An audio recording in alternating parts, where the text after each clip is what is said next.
पीले दांत वाली बहू। रंजना कभी ब्रश नहीं करती थी।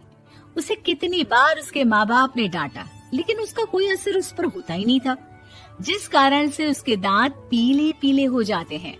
शादी के बाद अरे बहू, वैसे तो तुझ में कोई कमी नहीं है, पर तेरे दांत इतने पीले कैसे हैं बेटा?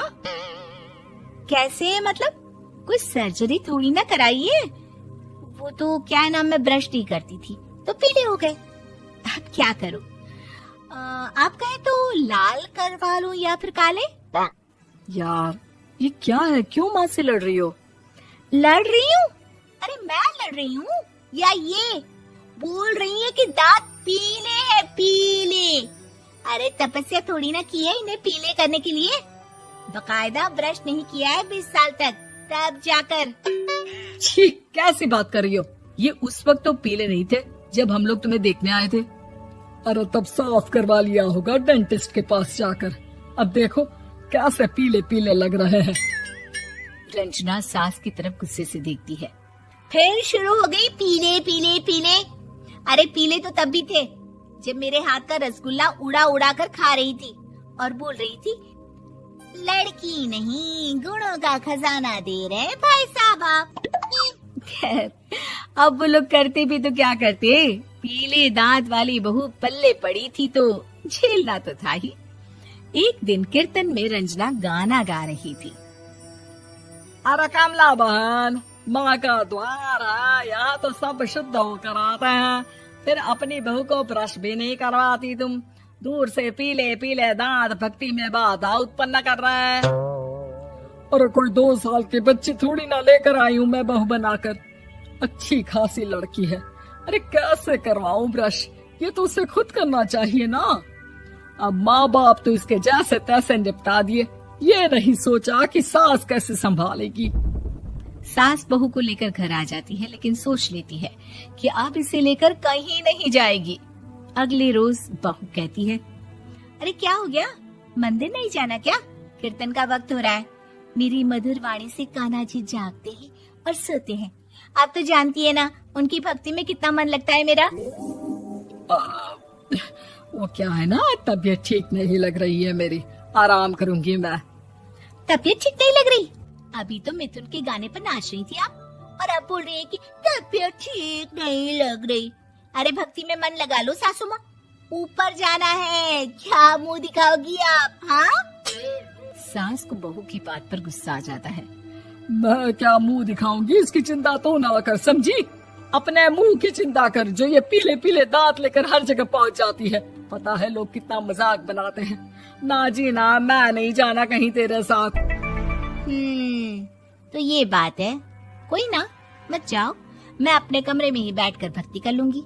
ऊपर वाला दांत थोड़ी ना देखता है, मन देखता है, भावना देखता है। और अरे बस बस, तू सब कुछ दिखा, बस ये सफेद चमकदार दांत ना दिखाना किसी को, है? जा यहाँ से। बहू को सास की बात का कोई फर्क नहीं पड़ता, वो तो जैसी थी वैसी ही रह जाती है। सुबह नहाकर किचन में खाना बनाना, फिर खाना खाना, कीर्तन भजन करना और सो जाना। एक दिन, माँ जी मैं सहेली के घर जा रही हूँ, शाम को लेट आऊंगी। हाँ हाँ तो जाना, मैंने कौन सा तेरी आरती करनी है घर पर बैठकर। रंजना सहेली के घर जाती है, जहाँ वो पार्टी में जाने की तैयारी कर रही होती है। अरे शिखा, कहाँ जाने की तैयारी कर रही है? मैं गलत वक्त पर आ गई क्या? अरे नहीं यार, उल्टा सही वक्त पर आ गया। मैंने ये साड़ी और ज्वेलरी निकाली है यार, शाम को इनके ऑफिस की एक पार्टी में जाना है। बताना कैसा लग रहा है ये सब? नहीं यार, इस ड्रेस के साथ तो वो वाली ज्वेलरी अच्छी लगेगी। हाँ हाँ सही बोल रही है, मैंने ध्यान ही नहीं दिया। वैसे तो हमेशा से मस्त फैशन सेंस रखती है। तो बड़ा जाती होगी ना पति के साथ पार्टी में। रंजना कुछ नहीं बोलती, बस सोचती है कि यार काश ये बात सही हो जाती, पर मैं क्यों नहीं जाती पार्टी में? क्या इन लोगों की कोई पार्टी होती नहीं होगी? रंजना घर आती है और रात में पति से सवाल करती है, एक बात बताइए, आप मुझे किसी पार्टी में क्यों नहीं ले जाते? क्या आपके यहाँ ऑफिस में पार्टी नहीं होती? पति बेचारा क्या कहता कि दांत पीले हैं तुम्हारे इसलिए। अरे कोई पार्टी होती नहीं हम लोगों के ऑफिस में, तो कहाँ से लेकर जाऊं? और मार्केट, मॉल, कहीं वीकेंड घूमना, कहीं तो। अरे यार, सारे हफ्ते में एक छुट्टी मिलती है, तो सोचता हूँ कि आराम ही कर लूं। क्यों? रंजना मन मार के रह जाती है। पहले कभी सास के साथ मंदिर जाया करती थी, लेकिन वो भी सास ने ले जाना बंद कर दिया। घर बैठी बैठी रंजना बोर हो जाती है। तभी उसे आइडिया आता है और वो मायके जाने का सोचती है। सासू माँ, 2 दिनों के लिए मम्मी के घर जा रही हूँ। अच्छा अच्छा ठीक है, आराम से जा। और हाँ, माँ से कुछ अच्छी आदत सीख कर आना कि कैसे शरीर के हर भाग की तरह दांतों की सफाई भी जरूरी होती है, समझी? शुरू हो गई ना आप। वो लोग आपकी तरह नहीं है कि छोटी छोटी बात का बतंगड़ बना दे। उन लोगों के लिए मैं मायने रखती हूँ, ना कि मेरे पीले पीले दांत। रंजना माँ को बिना बताए उन लोगों को सरप्राइज देती है, लेकिन जैसे ही वो दरवाजे पर पहुँचती है, अंदर देखती है कि घर वाले कहीं जा रहे होते हैं। अब माँ, काश रंजना दीदी के दांतों वाली प्रॉब्लम नहीं होती, तो वो भी हम लोगों के साथ चलती ना बुआ जी की बेटी की शादी में। हाँ बेटा, लेकिन अब उसे कौन समझाए कि उसको उसके पीले दांत नहीं दिखते, लेकिन उसके आसपास के लोगों को कितना एम्बैरेसिंग फील कराते हैं।